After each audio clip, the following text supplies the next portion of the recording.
2018 테크플러스 전남 그 시작에 막을 올려보도록 하겠습니다.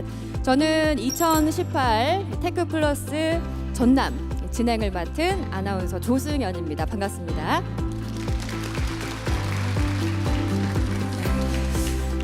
기술과 인문이 만나는 신개념 지식 포럼으로 매해 전국을 돌면서 여러분들하고 만나고 있는데요. 올해는 제주에서 개최를 했고요. 또 서울 용산 그리고 세 번째로 전남에서 여러분들하고 만나고 있습니다. 특별히 오늘은 우리 전남의 아주 가장 가려운 부분들 있으시죠? 그런 것들을 좀 아주 시원하게 긁어드리는 그런 강연을 만들기 위해서 주최 측에서도 강연 내용이나 또 강연자분들 섭외하는데 굉장히 고심을 많이 한 걸로 제가 알고 있습니다. 특별히 오늘은 저희 테크플러스 전남과 또 4차 산업혁명 전략 포럼 연계해서 진행을 하는데요. 행복 플러스 연결로 여는 희망과 미래라는 주제로 저희 2시간 아주 알차게 꾸며드리도록 하겠습니다. 테크플러스 전남의 시작을 알리는 VR 퍼포먼스가 여러분을 기다리고 있는데요. 공연해 주실 염동균 작가님 무대 위로 모시도록 하겠습니다. 여러분 뜨거운 박수로 환영해 주시기 바랍니다.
와,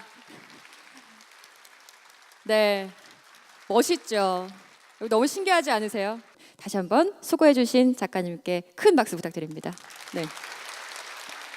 여러분, 제가 얼마 전에 인터넷을 보다가요, 되게 재밌는 표현 하나 봤는데 IT 바보라는 표현이 있더라고요. 그게 IT에 대해서 좀 어렵고 낯설게 느끼시는 분들을 칭하는 은어라고 하는데 사실 저도 굉장히 공감하면서 봤습니다.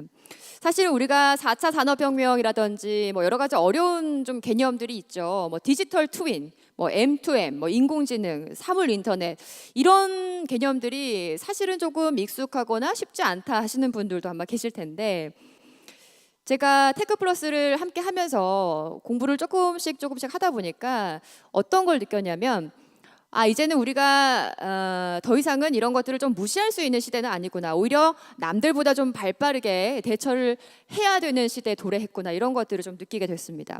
만약에 오늘 이 자리에 계신 분들 중에서 저 같은 생각을 가지신 분이 계시다면 아마 이번 강연 좀 집중하셔야 될 것 같습니다. 한국개발연구원 김인숙 연구위원님 모실 텐데요. 플랫폼 경제와 애자일 조직혁명을 주제로 아주 재미있는 이야기들 꾸며주신다고 합니다. 여러분 뜨거운 박수로 환영해 주시기 바랍니다.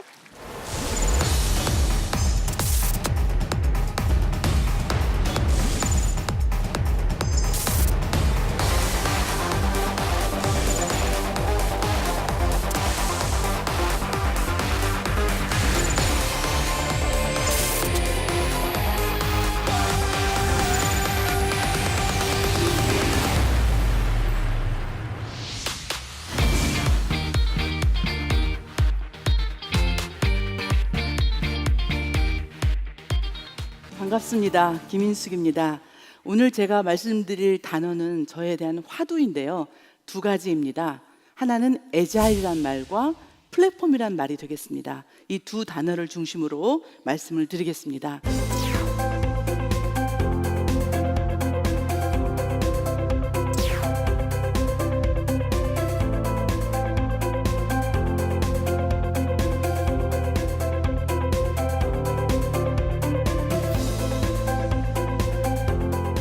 먼저 우리가 4차 산업혁명 하면 말이 기니까 4.0이라고 말을 하겠습니다.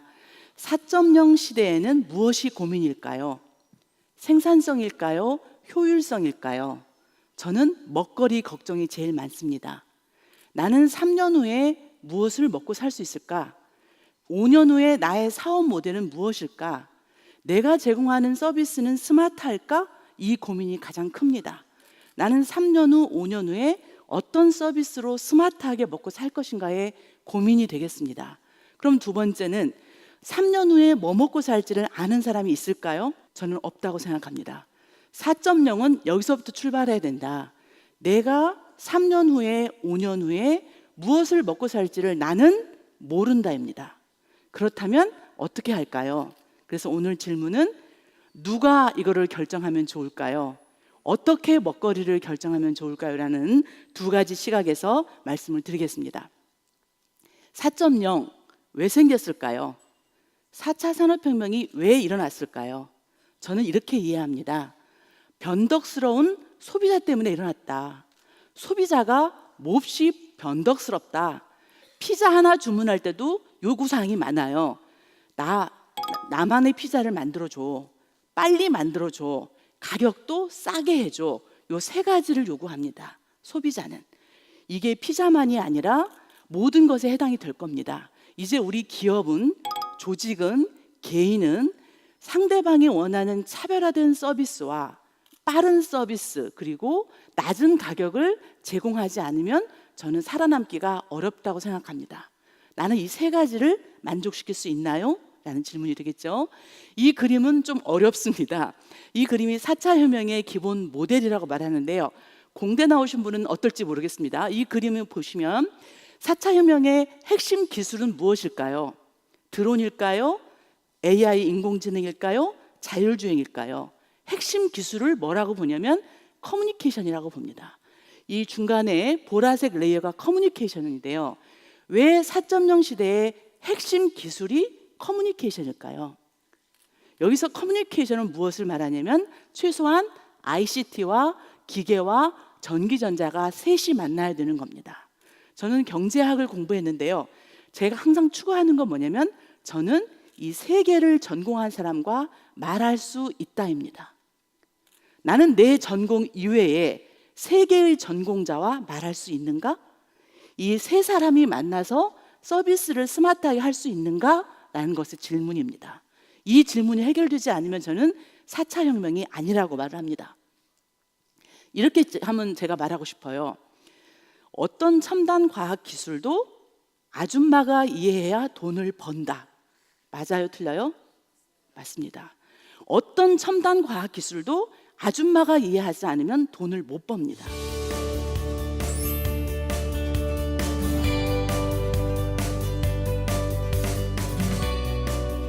지금 기술이 넘쳐요. 특허가 넘쳐요. 뭐가 부족하죠? 수요가 부족한 겁니다. 로봇 기술이 부족할까요? 할머니가 원하는 로봇의 서비스를 몰라서가 고민일까요? 인간이 원하는 서비스가 뭔 거냐? 무엇을 원하는가를 모르는 거죠. 나는 소통하고 있는가? 나는 고객이 원하는 것을 파악하고 있는가? 라는 질문이 되겠습니다. 그러면 이제 4차 혁명이라고 말을 하면은 경제, 환경, 산업이 다 바뀌는 것이 혁명이라고 말을 하겠죠. 그러면 이제 이런 질문을 해봐요.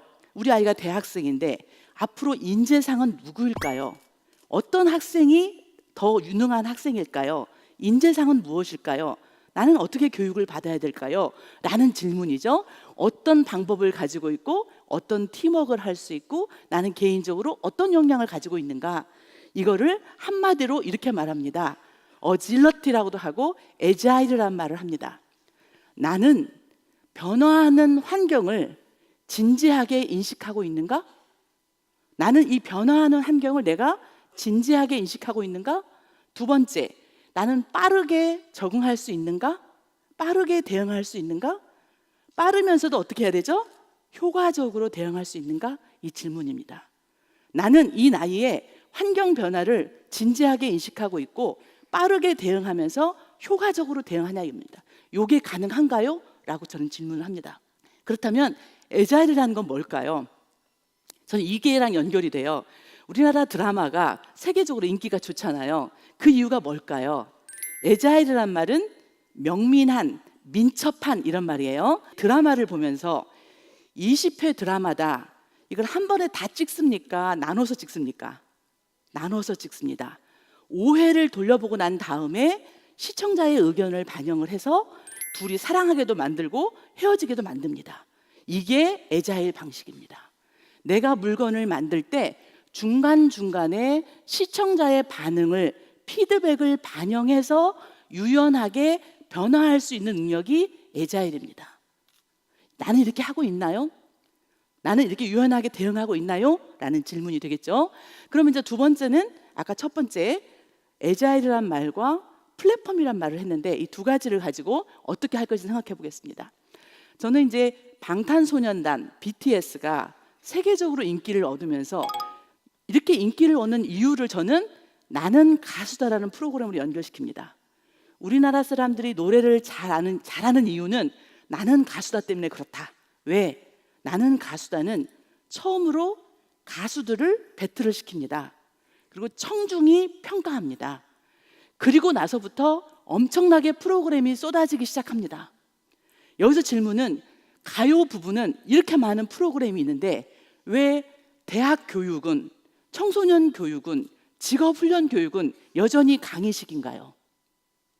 왜 우리는 교육에서도 70년대랑 똑같이 하고 있나요? 왜 우리의 정부 정책은 항상 탑다운인가요?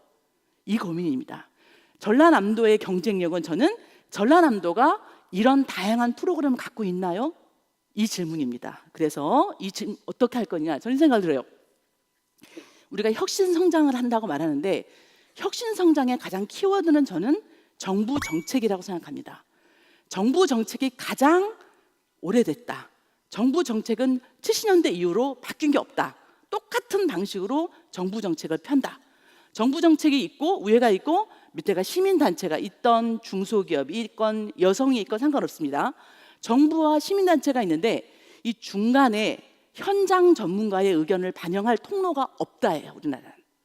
누구를 위한 정책이에요? 스마트팜 누구를 위한 정책입니까? 이게 현장 변화에 유연하게 대응합니까? 우리나라 정책이 시장이 바뀌면 변화합니까? 누구 말을 들어야 되죠? 이 중간이 저는 궁금합니다. 누가 피드백을 할 거냐? 어떻게 실시간으로 피드백을 할 거냐? 우리가 내비게이션을 이용하잖아요. 내비게이션 타고 가면서 교통 상황이 바뀌면 어떻게 해요? 리얼타임으로 알려주잖아요. 리얼타임으로 초단위로 알려줘요. 왜 우리의 정책은, 교육 정책은 한 번 정해지면 5년을 가야 되죠? 왜 우리의 정책은 한 번 정해지면 3년을 무조건 가는 거죠? 왜 시장 변화가 반영이 안 되는 거죠? 그래서 저는 우리나라의 경쟁력은 정책의 경쟁력이다. 정책을 어떻게 하느냐가 이제는 혁신 성장의 가장 키워드라고 저는 생각합니다.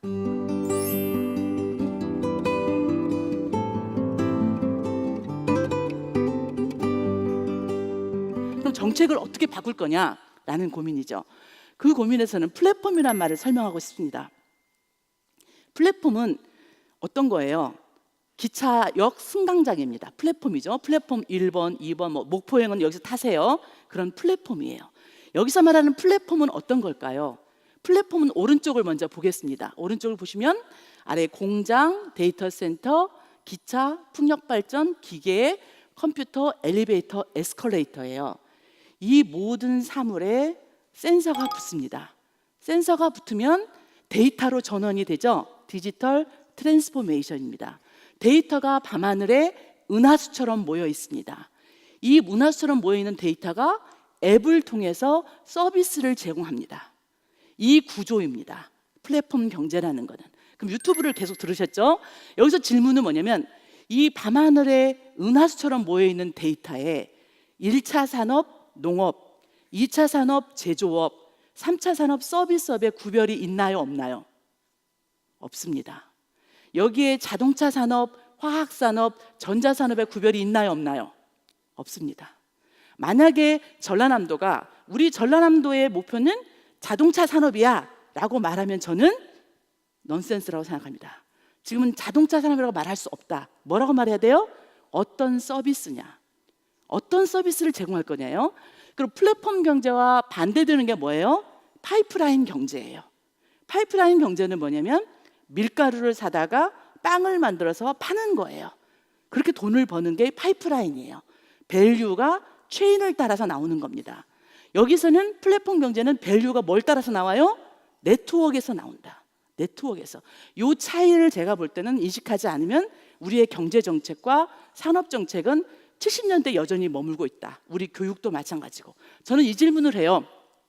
우리 아이가 대학생인데 자기는 친구들이 많대요. 그럼 제가 물어봐요. 너는 어떤 친구를 만나니? 동아리 친구, 고등학생 친구와 만난다는 거예요. 그러면 저는 5명을 한번 꼽아봐라고 말해요. 네가 만나는 사람의 5명만 한번 얘기해봐. 저도 그런 질문을 합니다. 제가 하고 있는 직업에서 5명을 한번 이름을 말해봐. 그 5명이 같은 직업만 가지고 있다면 저는 파이프라인 경제다. 나는 여전히 파이프라인 경제에 살고 있다. 나는 AI를 지원하겠다고 생각한다면 여전히 저는 파이프라인이다. 나는 전라남도만 생각한다면 파이프라인이다. 그렇다면 플랫폼은 어떻게 하는 거냐? 이런 생각을 해요. 예전에는 자동차 산업에 제가 취업을 하려면 부품업체에 들어가거나 현대 자동차에 들어가거나 아니면 딜러가 되거나 셋 중에 하나예요. 지금은 몇 개가 있다? 18개가 있다.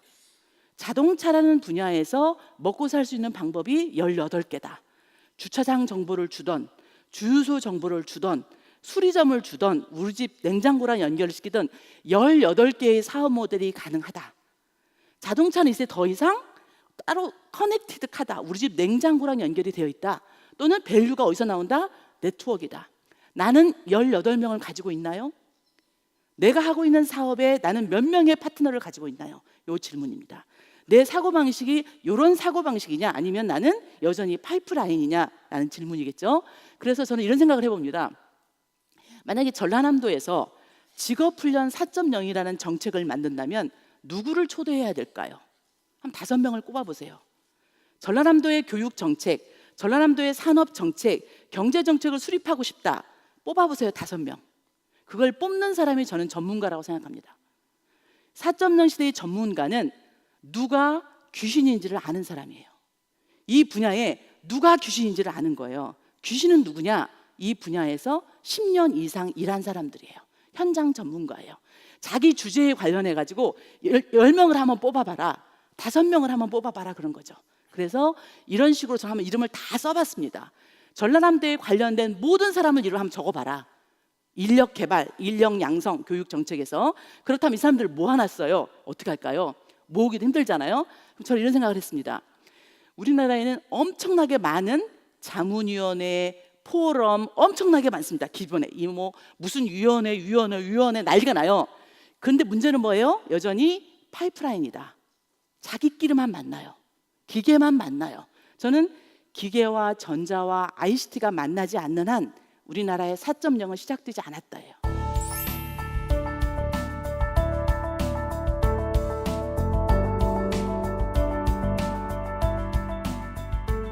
그냥 3.0이에요. 자기 것만 열심히 하는 건 3.0이에요. 4.0은 나랑 전혀 다른 애들과 만나는 거예요. 내가 중국과 베트남을 뭘로 이기겠어요? 열심히 해서 이길까요? 새로운 서비스를 제가 개발을 해야 돼요. 새로운 서비스는 뭐죠? 전혀 다른 사람을 만났을 때 만나더라고요. 그렇다면 나는 여기에 있는 사람들을 따로따로 만나는 게 아니라 한 자리에 다 불러라.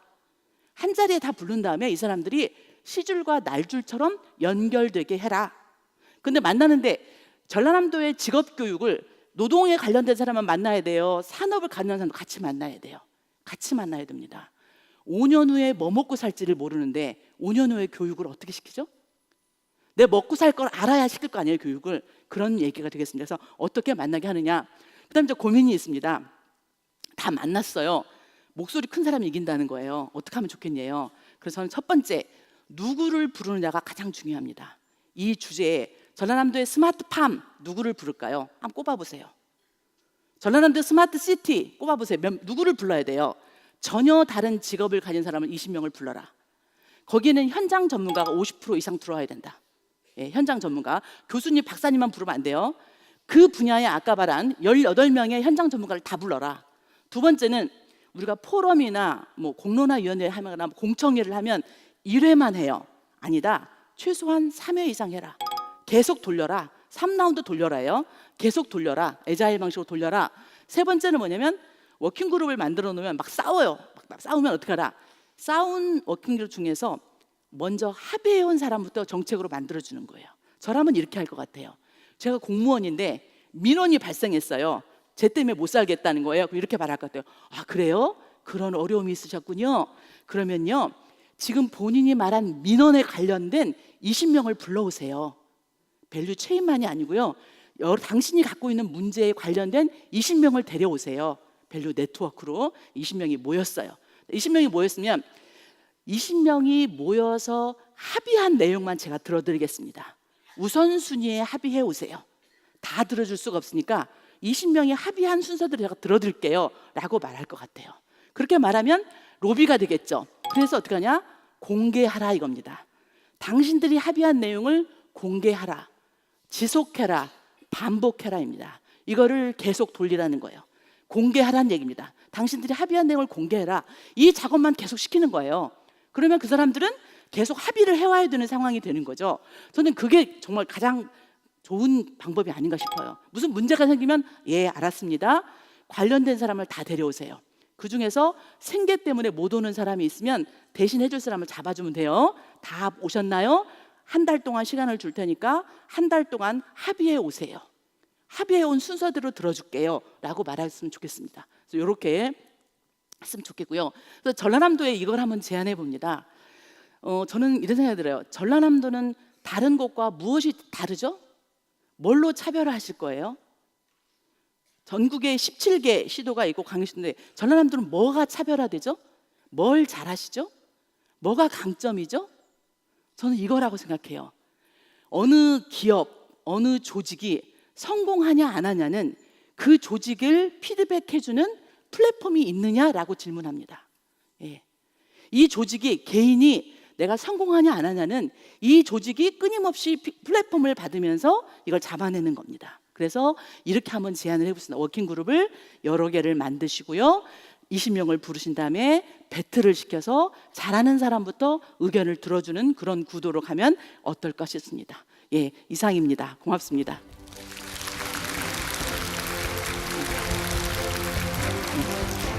예, 그럼 제가 다음 강연자를 소개하도록 하겠습니다.